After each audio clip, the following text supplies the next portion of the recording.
የመጀመሪያውን ሂስ የሚያቀርቡ ወይም ደግሞ ሀያሲ ከሆኑት መካከል ከሁለቱ እንግዶች ለእያንዳንዳቸው 20 ደቂቃ ብቻ ለተሰጣቸው በተቻለ መጠን ከ20 ደቂቃ ሊያሳጥሩት ይችላሉ። ይህንን መጽሐፍ በ40 ደቂቃ አጠናቆ ገምግሞ መጨረስ ከባድ ቢሆንም የተወሰነ ዋናውን ጭብጥ ማስጨበጥ ነው ብዬ አስባለሁና የመጀመሪያው የቅኔ መምህር ናቸው። የቅኔ መምህር ናቸው። በመርጌታነታቸው በጣም እናውቃቸዋለን። የቤተ ክርስቲያን ታሪክ መምህር ናቸው። የቤተ ክርስቲያን ታሪክ መምህር በሳይኮሎጂ በሳይንሱ ስንመጣ የመጀመሪያ ዲግሪያቸውን ከጎንደር ዩኒቨርሲቲ ተመርቀዋል። በሶሻል ወርክ ሁለተኛ ዲግሪ ማስተርስ ዲግሪያቸውን በባህር ዳር ዩኒቨርሲቲ ተመርቀዋል። በግዕዝ ቋንቋና ስነ ጽሑፍ አሁንም ሁለተኛ ዲግሪ በባህር ዳር ዩኒቨርሲቲ ተመርቀዋል። በፖለቲካል ሳይንስና ዓለም አቀፍ ጥናት ሶስተኛ ዲግሪያቸውን እያጠኑ ይገኛሉ። ከ20 ዓመት በላይ ከፍተኛ የፖለቲካ አመራር ልምድ ያካበቱ አንደበተ ርቱዕ ናቸው። ርዕሰ ማእምራን ይትባረክ ደምለው አየለ በጭብጨባ ወደ መድረክ ሸኙልኝ። ለቀሪዎቹ 20 ደቂቃ ከሳቸው ጋር የተከዘ ፖለቲካ እንቃኛለን። በመጀመሪያ ዶክተር ቹቹ አለባቸው ለዘመናት መረጃ ሰብስበህና ደክመህ በዚህ መልክ ነፍስ ዘርተበት ያቀረበው መጽሐፍ የሚመረቅበት ዕለት በመሆኑ እንኳን ደስ አለህ። የተከበራችሁ የዶክተር ቹቹ አለባቸው አካባቢዎች ታሪክና እውቀትን ለማጣጣም የተገኛችሁ እንደምን ዋላችሁ?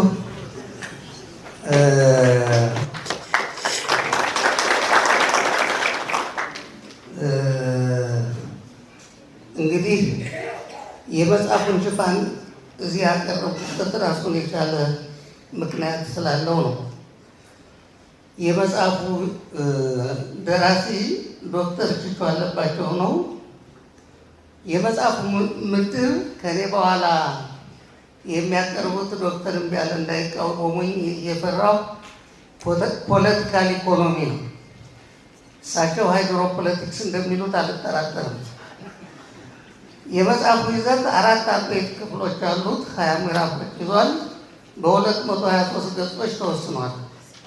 የታተመበት ዘመን 2018። የመጽሐፉ ቁልፍ መልእክት ወልቃይት እንደ ሆርሙዝ የኢትዮጵያ ብሔራዊ ሕልውናና የስትራቴጂክ መተንፈሻ ቁልፍ ነው የሚለው መጽሐፉ የሚያጠነጥነው በዚህ ሀሳብ ላይ ነው።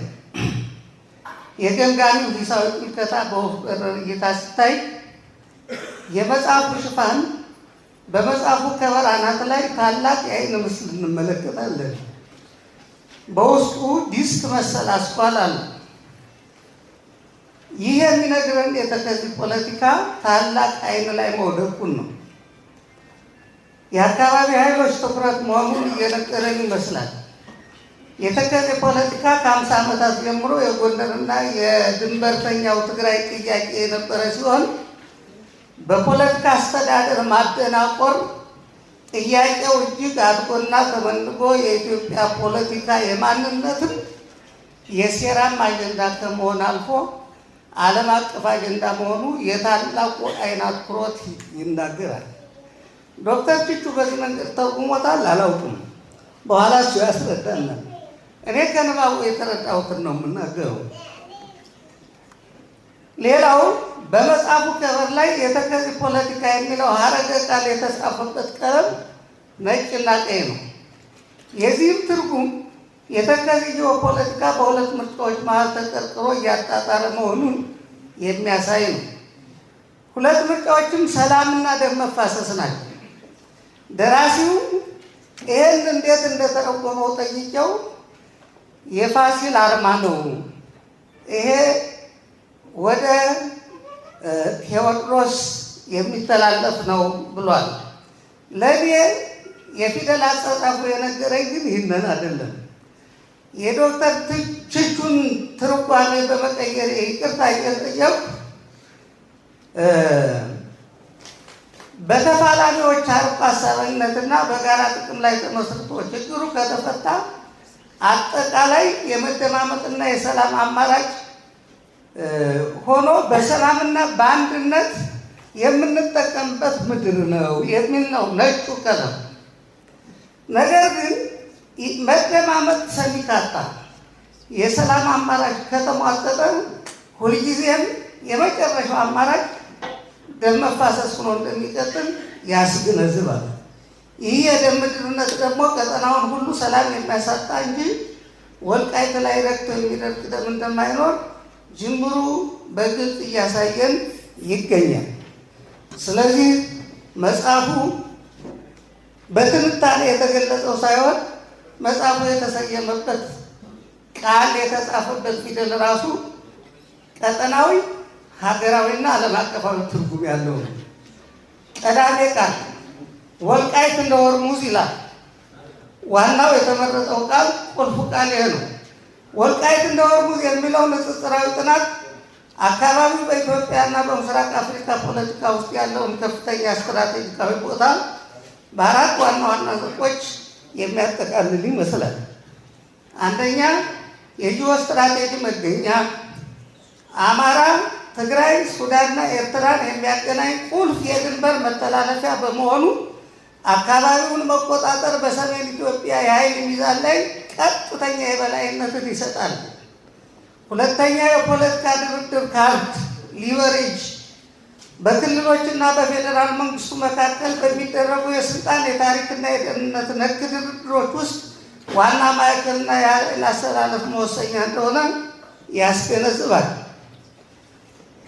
ሶስተኛ፣ የኢኮኖሚ ኮሪደር ከፍተኛ የውጭ ንግድ፣ የግብርና ምርቶች፣ ሰሊጥ፣ ጥጥ የሚገኝበትና ከሱዳን ጋር የሚደረግ የድንበር ንግድ መስመር በመሆኑ የሀገሪቱ ኢኮኖሚ ሞተር መሆኑን የሚያስረዳ ነው። አራተኛው፣ የደህንነት ስጋት ማዕከል ቦትልኔክ መሆኑ ነው። የአካባቢው አለመረጋጋት በኢትዮጵያ በሱዳንና በኤርትራ ሰላም ላይ አጠቃላይ ተጽዕኖ የሚያሳድር ዋና የግጭትና የሰላም ምርት መሆኑን ይነግረናል። በአጭሩ ሲጠቃለል ወልቃይት እንደ ሆርሙዝ ሲባል ተራ አስተዳደር ወሰን ጥያቄ ሳይሆን የኃይል ሚዛን፣ የኢኮኖሚና የደህንነት መቆጣጠሪያ ቁልፍ መሆኑን ለማሳየት የቀረበ ዘይቤያዊ ንጽጽር የጂኦፖለቲካ ሰጥ ነው። የመጽሐፉ ዓላማና ፋይዳ የተከዜ ተፋሰስን መቆጣጠር፣ ከፍተኛ የኤሌክትሪክ ኃይል የማመንጨት፣ የውሃና መስኖ ሀብት የማልማት እንዲሁም ስትራቴጂካዊ የጂኦፖለቲካዊ የበላይነት የሚያስገኝ ሲሆን ተፋሰሱን ማጣት ደግሞ ወታደራዊ እና የደህንነት ስጋትን ይፈጥራል፣ የኢኮኖሚ ጥቅሞችን ያሳጣል፣ አጠቃላይ ቀጠናውን የውሃና የምግብ ዋስትና ያናጋል የሚል ነው። የተፋሰሱ ተዋናዮች በሰንሰለት ተለይተዋል።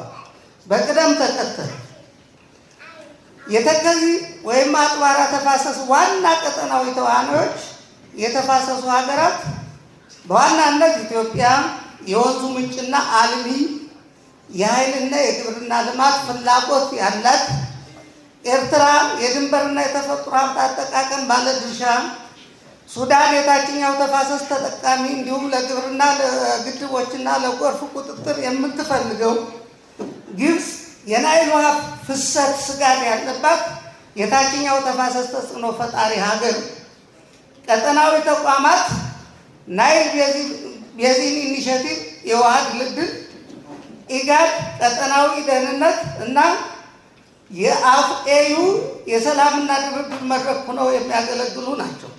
ሌሎችም አካባቢው ኃይሎች አሉ። በኢትዮጵያ ሱዳንና ኤርትራ አዋሳኝ አካባቢዎች የሚንቀሳቀሱ የድንበርና የደህንነት ኃይሎች አይናቸውን ያሳርፉበታል። መጽሐፉ ላይ የታየው ጉልህ ኃይል ተሰባስቦ የእነዚህን አትኩሮት የሚነግር ነው። የተመለከትኳቸው ወሳኝ ምዕራፎች ሁሉንም ምዕራፎች ማየት አልቻልኩም። ነገር ግን ምዕራፎቹን ካነበብኩ በኋላ በራሴ ትርጓሜና ጽንሰ ሀሳባዊ እይታ ለማየት ሞክሬያለሁ። ጂኦፖለቲካና ምጣኔ ሀብታዊ አስፈላጊነት ምዕራፍ 2 እና 4 ይዘውታል። አንደኛው ሀሳብ ቀጠናዊ የኃይል ሚዛን ኢትዮጵያ የአባይና የተከዜ አቅባራ ምንጭ በመሆኗና በቀይ ባህር አቅራቢያ በመገኘቷ የቀጠናው ሃይድሮፖለቲካ ቁልፍ ተዋናይ ናት የሚል ነው የምዕራፎቹ ማጠንጠኛ። ምጣኔ ሀብታዊ ሉዓላዊነት በ2002 ዓመተ ምህረት የተገነባው የተከዜ ግድብ 300 ሜጋዋት የታችኞቹን ሀገራት ግብፅና ሱዳን ታሪካዊ አጠቃቀም የበላይነት ሃይድሮ ሄጂሞኒ በመፍጠር የተፈጥሮ ሀብትን ወደ ሀገራዊ የካፒታል አቅም የቀየረ እርምጃ ቢሆንም ከስያሜው እስከ ምርቱ አግላይ መሆኑ ተጠቁሞባቸዋል በእነዚህ ምዕራፎች። ሌላው የታሪካዊ ዝግመተ ለውጥ የግዛት ግንባታ ትንታኔ ነው። በምዕራፍ 3 እና 5 ላይ እነዚህ ሀሳቦች በሰፊው ተተንትነዋል። የኃይል መስመር በተከዜ ተፋሰስ ዙሪያ ያሉ ግዛቶች ላስታ፣ ጎንደር፣ ትግራይ በታሪክ የኤሊቶች የኃይል መፋጠጫ የግብር መሰብሰቢያና የተፈጥሮ ወሰን ሆነው ሲያገለግሉ ኑረዋል የሚል ነው። ሌላው የስርዓቶች መፈራረቅ የቀጠናው ጂኦፖለቲካ የሚቀያየርበት መሆኑና ወጥ አስተዳደራዊ ስርዓትና ፍሰት አለመኖሩ በንጉሠ ነገሥቱ ጊዜ በፊውዳላዊ የጉልት ስርዓትና በማዕከላዊ ቁጥጥር የተቃኘ አስተዳደር እንደነበረው የአካባቢው ማህበረሰብ ሙሉ መብት እና እኩልነት ያልነበረው መሆኑን ሲያሳይ፣ በደርግ ጊዜ ደግሞ የመሬት መንግስታዊነት የህዝብ ሰፈራና የወታደራዊ ቀጠና በመሆኑ አካባቢውን የሰፈራ ማዕከል የማድረግ ልምድ እየዳበረ መምጣቱ፣ የብሔር ፌዴራሊዝም ስርዓት ከተገነባ በኋላ ቋንቋን መሰረት ያደረገ ወሰን ማዋቀር በሰፈራ ሰበብ አካባቢውን መቆጣጠርና የታሪካዊ ወሰኖች መፍረስና አዲስ የማንነት ውጥረቶች መፈጠር፣ በውጥረቶቹ ውስጥ ውሾን ያነሳ ውሾ የሚል የመሰሪ ፖለቲካ ስልት የሆነበት ዘመን እንደሆነ መረዳት ይቻላል። ሶስተኛው ድንበር ተሻጋሪ ተጽዕኖዎችና የኃይል አሰላለፍ በምዕራፍ 6 እና 7 ተተንትኗል። ቀጠናዊ ውጥረት የሱዳን የደህንነት የግብርና ፍላጎትና የግብፅ የውሃ የበላይነትን የማስጠበቅ ስትራቴጂ ከኢትዮጵያ የልማት ሉዓላዊነት ጋር እየተጋጨ መምጣቱን፣ ተቋማዊ ምላሽ በላይኛው ተፋሰስ ደለል ስጋትን መቀነስ፣ የተፋሰስ መስሪያ ቤቶችን ማጠናከር እና በሳይንሳዊ መረጃ ላይ የተመሰረተ የጋራ ተጠቃሚነት መከተል ይገባል የሚል አፍሪካዊ ተሳትፎ የታከለበት ጥልቅ ትንታኔ ምዕራፎቹ ይዘዋል። ሌላው የፌዴራሊዝም ቀውስ ማንነት የህልውና ትግልና መርዘኛ ትርክቶች በሚል በ9፣ 10፣ 11 እና 13፣ 14 ተተንትነዋል። የግዛትና የማንነት ክርክር ወልቃይት፣ ጠገዴ፣ ጠለምትና ሁመራ በ1980ዎቹ አጋማሽ የተደረገው የወሰን ማሻሻያና የስነ ህዝብ ግንባታ ዴሞግራፊክ ኢንጂነሪንግ ነባሩን ማህበረሰብ መዋቅራዊ መገለል ውስጥ ማስገባቱን ከቁሳዊ ፍልሚያ ወደ ህልውናዊ ስነ ልቦና የሚለው ትንታኔ የአማራ ብሔርተኝነት ከፓን ኢትዮጵያዊነት ወደ ንቃተ ህሊናዊ ብሔርተኝነት የተሸጋገረው ማህበረሰቡ ከገጠመው የህልውና ስጋት ኦንቶሎጂካል ኢንሴኩሪቲ እና የጋራ ህሊናዊ ጠባሳ ኮሌክቲቭ ትራኦማ በመነሳት ማንነቱን እንደ ስትራቴጂካዊ መከላከያ ጋሻ በመጠቀሙ ነው። በነገራችን ላይ ወልቃይትና ሁመራ ሌሎችም ተመሳሳይ በደሎች አማራን ብሔርተኛ እንዳደረጉት የትንታኔ ያስረዳል። ከኢትዮጵያዊነት ስሜት ወደ አማራዊነት እንደመጣ በበደል ተገፍቶ እንደመጣ ያሳያል። የፕሪቶሪያ ስምምነትና ብሔራዊ ደህንነትም ተጠቅሷል። የወልቃይት ሁመራ ኮሪደር የሱዳን ድንበር በር እና የሰሊጥ ኤክስፖርት ካፒታል ማከማቻ በመሆኑ የአካባቢው ባለቤትነት በኢትዮጵያ የኃይል ሚዛን እና በሀገራዊ ደህንነት ላይ ወሳኝ ሚና ስላለው በስምምነቱ ዋና አጀንዳ ቢሆንም የፌዴራል ስርዓቱ የሚፈቅድላቸው ባለቤቶች አልተካተቱም። የፌዴራል ስርዓት በመሰረታዊ ጽንሰ ሀሳቡ ክልሎች ስልጣን ቆርሰው ለፌዴራሉ መንግስት የሚሰጡበትና የአካባቢያቸውን ሪሶርስ በሙሉ ነፃነት የሚያስተዳድሩበት ሆኖ ሳለ ፕሪቶሪያ ባለቤት የሆነውን የአማራ ሕዝብ በባለቤትነት እንዲከራከር አልፈቀደም። ሌላው ምዕራፍ 16 የቀጠናዊ የውሃ ደህንነት ዓለም አቀፋዊ አንድምታዎች ተዘርዝረውበታል። የተከዜ አጥባራ ተፋሰስ ቀጠናዊ ደህንነት። የተከዜ ወንዝ ተፋሰስ የኢትዮጵያ የሱዳንና የኤርትራ ድንበሮችን የሚያያይዝ ስትራቴጂካዊ ቀጠና ነው። የተፋሰሱ ደህንነት ከታላቁ ህዳሴ ግድብና ከናይል ተፋሰስ የኃይል ሚዛን ጋር ቀጥተኛ ትስስር እንዳለው ተጠንጥኗል። የአልፋሽጋ ወይም የጓምት ምድር የይዞታና ውጥረት በኢትዮጵያና በሱዳን መካከል የሚገኘውና ለም የግብርና መሬት የሆነው የአልፋሽጋ ወይም ጓምት አካባቢ የታሪክ የህግ እና የተለያዩ ጊዜያት ውሎች ተግባራዊ ይዞታ ወይም ዲፋክቶ ኮንትሮል ውዝግብ ያለበት ቀጠና መሆኑ ተጠንቷል። የኢትዮጵያ ውስጣዊ ቀውስ በሰሜን ኢትዮጵያ ከተከሰተው ግጭት ጋር ተያይዞ የተፈጠረው የደህንነት ክፍተት የሱዳን ጦር ወደ አልፋሽጋ ቀጠና እንዲስፋፋና ግዛታዊ ይዞታውን እንዲያጠናክር መንገድ ከፍቷል። የውጭ ጣልቃ ገብነትና የኃይል ሚዛን የቀይ ባህርና የአረብ መካከለኛ የምስራቅ ሀገራት ተጽዕኖ የግብፅና የሱዳን ስትራቴጂካዊ ወታደራዊ ትብብር እንዲሁም የቀጠናው ተኪ ኃይሎች ሚና በቀጠናው ውጥረት ላይ ያሳደሩት ተጽዕኖ በግልጽ ያመላክታል። በመጨረሻ ያየሁት ምዕራፍ 17 ነው። የተከዜ ተፋሰስ የሰላም ግንባታ ስልቶችና የወደፊት አቅጣጫ የሚለው ነው። በኋላ ዶክተር ኪቹ ቢያካትተው ምለውን አቀርባለሁ። ከዚህ ምዕራፍ በፊት ሊጠቀሱ የሚገባቸው ሁለት ወሳኝ ነጥቦች ነበሩ። ይህን ካነበብኩ በኋላ ቀርበዋል። በዚህ ምዕራፍ ከግጭት ወደ ዘላቂ ሰላም የተኩስ አቁም በማወጅና በጋራ የክትትል ስልት ቀጠናውን ከጦርነት ወደ ዲፕሎማሲ ማሸጋገር ይበጃል። ከመዋቅራዊ ጫና ወደ ፍትሐዊ ስርዓት መመለስ አስፈላጊ ነው። የባህላዊ ሽምግልና ስርዓት ተግባራዊ መሆን አለበት። ማህበረሰብ ተኮር የሰላም ግንባታ ያስፈልጋል። አካታች የሀብት አስተዳደር መሰረታዊ መፍትሄ ነው። ወጥነት ያለው ቀጠናዊ ትብብር ያስፈልጋል የሚሉ የመፍትሄ ሀሳቦች በጉልህ ርዕስነት ተቀምጠዋል። ሌሎችም ሀሳቦች አሉ። የማጠቃለያ አድናቆቴና ደራሲው ወደፊት አስፍቶ ሊያካትታቸው የሚገባው የምላቸው ወሳኝ ነጥቦች እንደሚከተል ይቀርባሉ። በእኔ እይታ ዶክተር ኪቹ አለባቸው በተከዜ ተፋሰስና በምስራቅ አፍሪካ ፖለቲካ ላይ የተሸፈነውን እውነት ገልጦ መጻኢውን አቅጣጫ በግልጽ አመላክቷል። እንደ መጽሐፉ ጠጣር ይዘት በችግሩ ዙሪያ ሁለት አማራጮች ብቻ አሉ። አንደኛው የብልህነት መንገድ በሀገራዊ አንድነትና በጋራ ተጠቃሚነት ላይ የተመሰረተ መፍትሄ የሚለውን ጠቁሟል፣ በዝርዝርም ተንትኗል። ሁለተኛው የስንፍናው መንገድ እስካሁን የመጣንበት ስግብግብነትና ሐሰተኛ ፕሮፓጋንዳ ሲሆን ይህም ቀጠናውን ሙሉ በሙሉ ወደ ዜሮ መጠፋፋት የሚያመራ ነው የሚል ይዘት ያለው መጽሐፍ ሆኖ አግኝቼዋለሁ።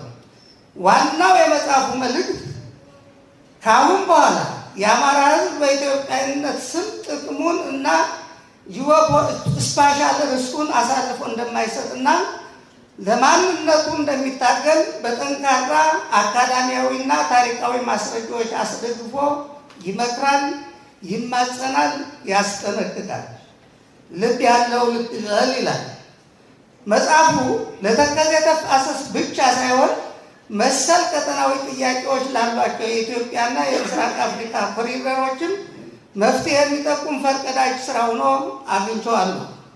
ብዕር ሀገራዊ መፍትሄ ሲያመነጭ እንደዚህ ነውና ከፍ ያለ ምስጋና ይገባዋል። ዶክተር ኪቹ ባካቸው አስተዋይ አንባቢ፣ ልባዊ አድማጭና ቅን ተግባሪ እንዲኖረን ከልብ እመኛለሁ።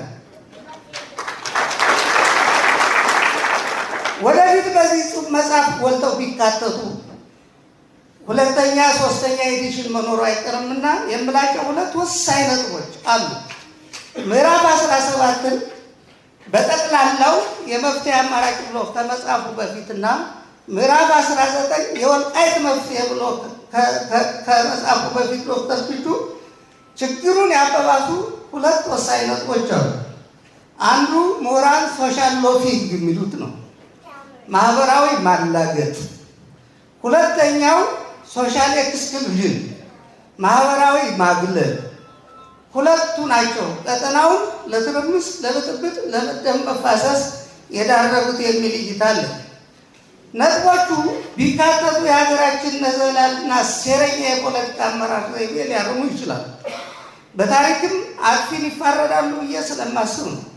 በእርግጥ በታሪክ አጥፊን መፋረድ ማለት በሄደበት የተሳሳተ የአመራር መንገድ አለመሄድ ነው እንጂ የሞተን ስርዓት ሁሉ እየከሰሱና እየወቀሱ ሙቶ ቃሽ ሆኖ መኖር ማለት አይደለም።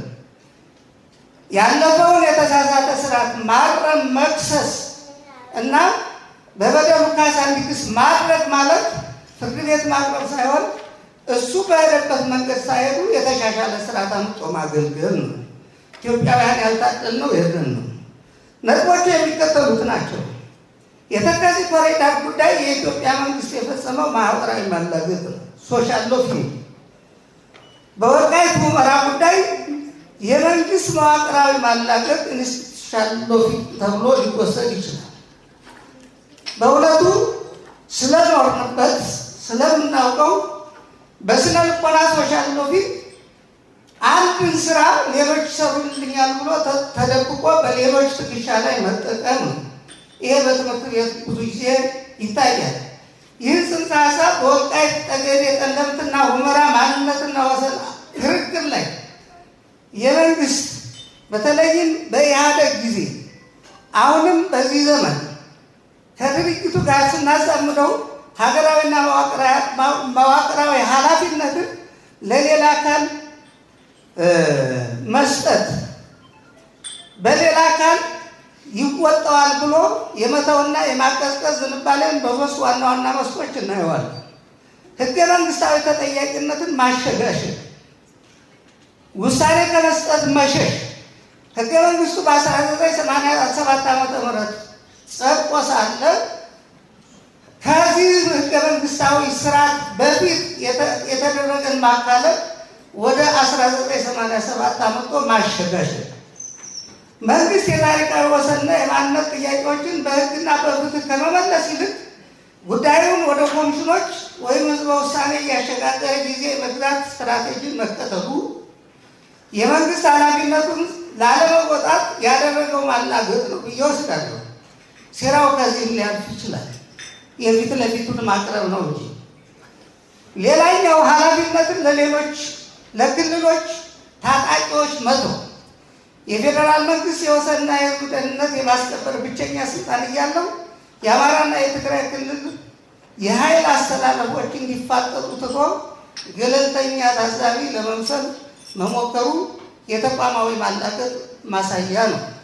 በሜዳ ላይ ለሁለት ህፃናት ለበቅ አስተካክሎ ሰጥቶ የማናጣት ደም ፈሰሰ እንደማለት ነው። በዚህ አካባቢ የተከናወነው መንግስታዊ ሴራ ማህበራዊ ስነ ልቦናና ህልውናዊ ደህንነትን ችላ ማለት፣ የጋራ ቁስልን ኮሌክቲቭ ትራውማ አለመካስ፣ የማህበረሰቡን በደል ሪኮግናይዝ አለማድረግ፣ የዲሞግራፊክ ኢንጂነሪንግን በህግ ከመፍታት ይልቅ ጉዳዩን ለፖለቲካ ድርድርና ለኃይል ሚዛን ማስተካከያነት ብቻ መመልከት፣ የህዝቡን ህልውናዊ ስጋት ኦንቶሎጂካል ሴኩሪቲ ያቃለለ አካሄድ ታይቷል።